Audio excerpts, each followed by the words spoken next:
You're allowed to take up space. If taking up space makes you feel uncomfortable, I want you to hear this clearly. That discomfort is not intuition, it's conditioning. Welcome back to the Sunny Side Up podcast. I'm incredibly grateful that you are here with me again today on another episode. This episode is part of a series I'm calling Laws to Live By, and today's episode is the law of space. And I wanted to start here because so many people are walking into this next year still shrinking themselves, often without realizing it.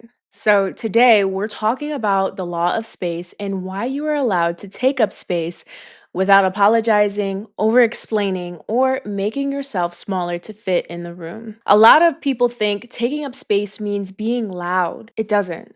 Taking up space is internal first. It's letting yourself be seen without immediately minimizing it.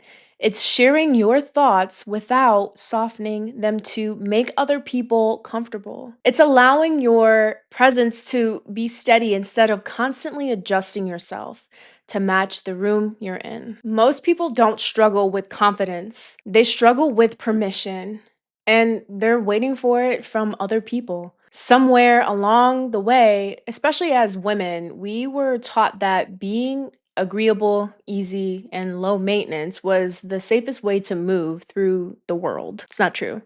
Don't be too much. Don't be too visible. Don't make people uncomfortable. Like what? So we learn to shrink. We learn to second guess our instincts, to dilute our opinions, to speak last or not at all. And we call that humility. But humility is not invisibility.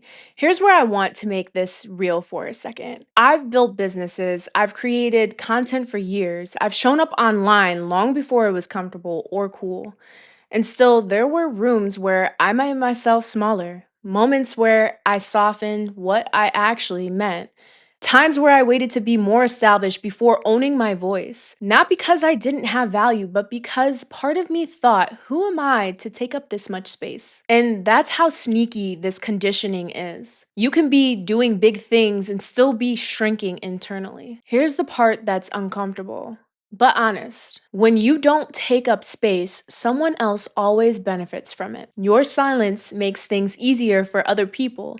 Your self doubt gives others more room to lead. Your hesitation keeps expectations low.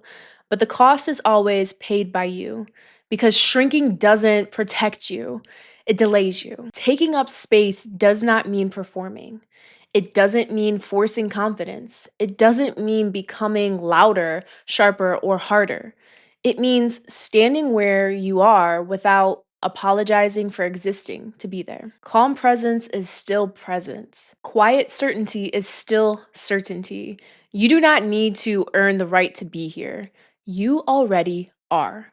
If visibility feels uncomfortable right now, that doesn't mean you're doing something wrong. Most of the time, it means you're stepping outside of an old identity, an identity that might have kept you safe once, but isn't meant to define you forever. Growth always feels exposed before it feels natural. And most people misinterpret that feeling as a sign to pull back. But that moment, that edge is usually where expansion is happening. So here's the law: you are allowed to take up space without being perfect, without being fully ready, without being universally liked. You don't need permission to speak, you don't need approval to lead. You don't need validation to fully exist. The room does not decide your worth. You do. If you've been shrinking, this is your reminder. Stand where you are, say what you mean, let yourself be seen.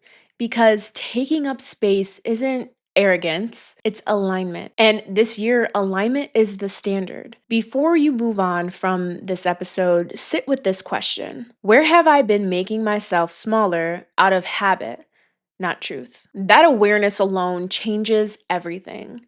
If this episode gave you permission to stop shrinking yourself, even just a little, I want you to send it to somebody close to you who might be making themselves smaller without even realizing it. And if that person is you, come back to this episode anytime you feel an urge to soften your voice, minimize your presence, or take less room than you deserve. I think the most important part that we need to talk about here is the child that is in me is the reason why I didn't take up space. It's the reason why I wasn't able to fully show up as my authentic self. Because now I know that, like, that version of me was carried on for so many years, was a version of me that wasn't able to show up online back then, you see. And that's why there was so many times where I stopped creating content. I would start again, stop again, start again, and then, like, I'm fully like, okay, this is not the identity that we're actually rolling with. We are in a new chapter within our lives, and I want you to make a change and fully step into the person that you are designed to be. Okay? You are allowed to make space. Start making splashes in the freaking ocean and start making moves, because I guarantee you, the more that you take action, and this is a thing most people don't do, they have the thought, which is great, but if you don't take the action with the follow through, then of course you're not going to have the exact life that you desire. And with that being said, until next time, keep choosing yourself, keep shining, and always stay sunny side up. I will see you in my next episode. Bye.